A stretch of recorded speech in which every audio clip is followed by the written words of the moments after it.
Today I'll be taking a look at yet another cheap mini PC that does come with some potential, but unfortunately also has 3 weaknesses.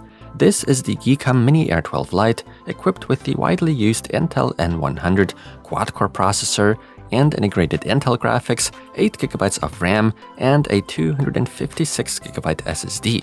The last sentence already revealing 1 or 2 weaknesses, but unfortunately it doesn't stop there. However, I don't want to drag this device down so soon into the video, because as I said, the Mini Air12 Lite also does offer quite a bit of potential if you're willing to do something in order to unlock it. Furthermore, we should keep in mind that we are basically looking at a fully functional PC in a small form factor that even comes with an official copy of Windows 11 Pro pre-installed at a fairly low price point. In terms of pricing, the Air12 Lite can currently be purchased for about $200 US, but if I'm being completely honest with you, I find the Air12 without the Lite at its end much more appealing. Sure, it costs more, but it not only brings more ports to the table, such as USB-C, but also more RAM and a higher SSD capacity. Still, today we'll be focusing on the Lite version of the Air12. Should you still seriously consider it despite its weaknesses? If so, which target group should actually buy it and who should avoid this device? Included in the packaging comes the mini PC itself, the power cord and power supply, which at 65 watts is pretty much overspec'd. Then there's an HDMI cable, a VESA mounting bracket along with screws, and finally the user manual and a thank you letter.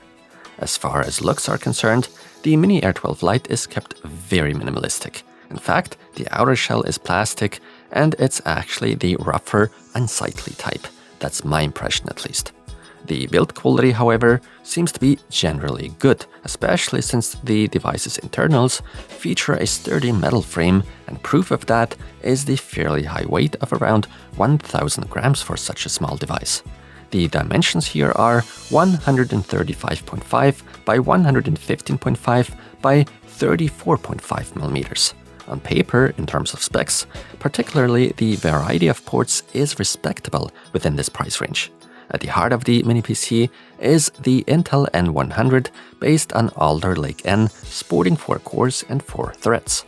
Unfortunately, only 8GB of DDR4 RAM is installed here, but at least at 3,200 megatransfers per second. Competitors often manage twice that, 16GB. The SSD capacity also leaves a lot to be desired for 2025 in my opinion.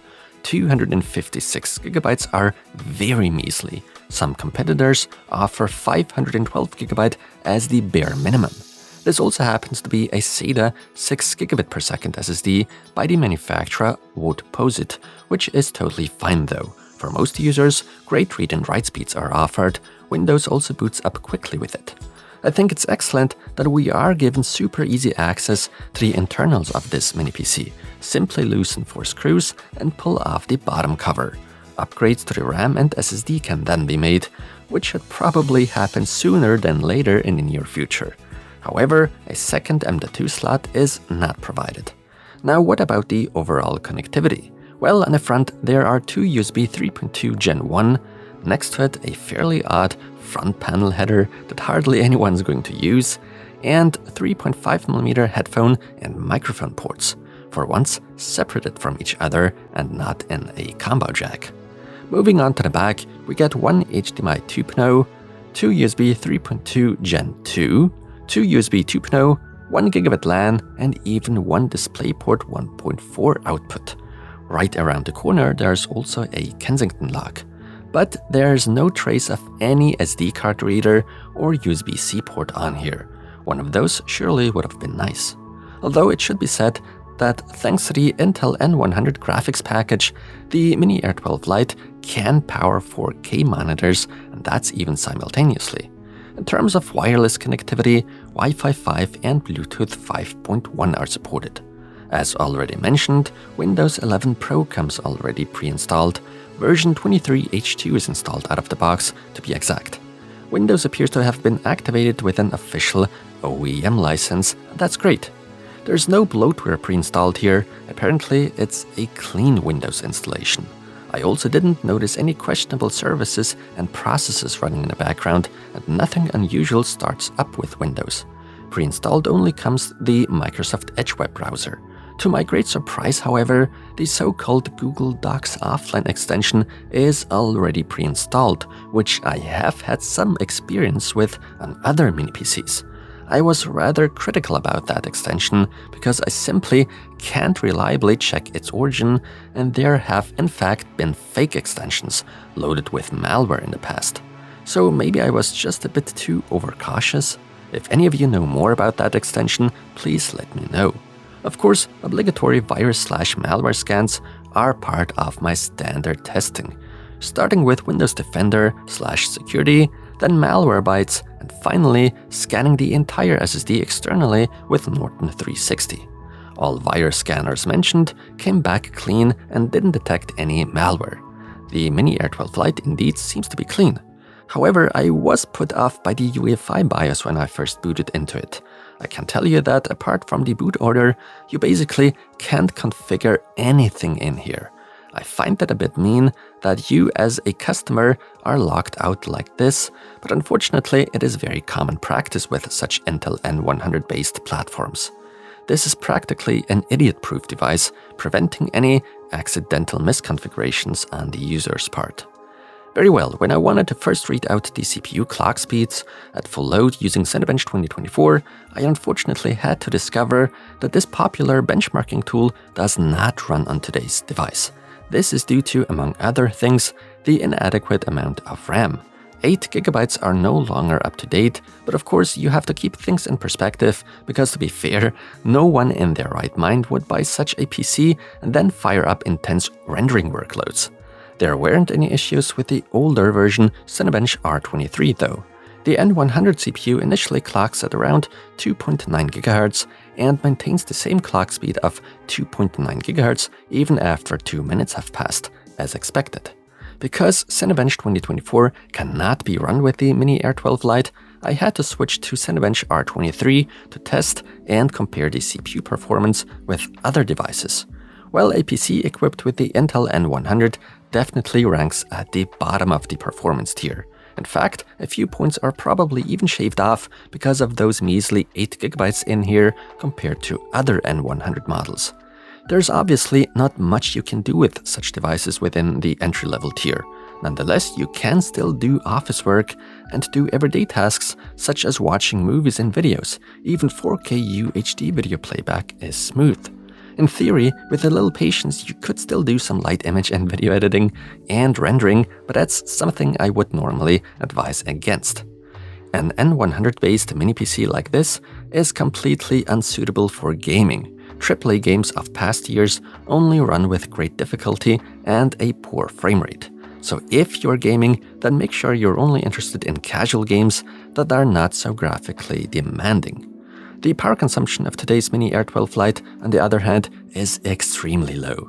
When idling, we are hovering beneath the 10-watt mark, while the highest possible yet unrealistic load achievable makes me read out about 30 watts from the wall. The temperatures are kept in check at just over 50 degrees Celsius. I was able to measure a noise level of around 40 decibels. When idling though, we're looking at 40 decibels too. This is in fact where the third weakness comes to light. As soon as the CPU reaches the 40-degree mark, the fan curve configured by GEEKOM makes it so that the fan immediately has to kick in. So we are stuck within this annoying cycle, as I tend to call it. 39 degrees fan off, 40 degrees fan on. 39 degrees fan off, 40 degrees fan on, and it goes on like this forever. Personally, I find this extremely annoying. Aside from that, the power efficiency of such a mini PC is incredible, especially for office use compared to a desktop PC, one that can already be described as fairly power efficient to begin with. Needless to say, an unfair comparison, but perhaps food for thought for those of you who would like to get something really power efficient alongside your desktop PC for those small light tasks. Conclusion: the GEEKOM Mini Air 12 Lite only partially convinced me. I definitely see potential in it, but only if I take matters into my own hands and carry out upgrades. First and foremost, the RAM and SSD would need to be upgraded. The RAM to 16 GB the SSD to either 512GB or preferably 1TB. That is technically possible, but it does involve additional costs. Furthermore, not everyone within the target group will have the time, desire, and know how to carry out such upgrades. It would therefore be advisable to choose a device that is equipped better out of the box, such as the Mini Air 12 by the same manufacturer, if you'd like to stick to GEEKOM for instance. The Mini Air 12 Lite reviewed today is definitely suitable for light work, such as office tasks, basically workloads that involve Word and Excel documents, or for watching movies and videos during work hours or breaks. The measly hardware setup is sufficient for that. Anyone who demands a little more from such a device, even within this lower price range, should perhaps spend a little more money and take a closer look at other models. Power users will not get their money's worth with the Air 12 Lite. Nonetheless, I can confirm that the build quality and number of ports are decent here, official Windows 11 is on here as well, and honestly, the average consumer won't have much to complain about with today's GEEKOM device. That's one argument that kinda allows me to recommend this mini PC. What do you think of the Mini Air 12 Lite? Do you think I'm judging too harshly? Please let me know your thoughts on this particular device. And if you happened to enjoy the video, feel free to leave a like or go ahead and smash the dislike button. With that being said, thank you all for watching, and until the next one.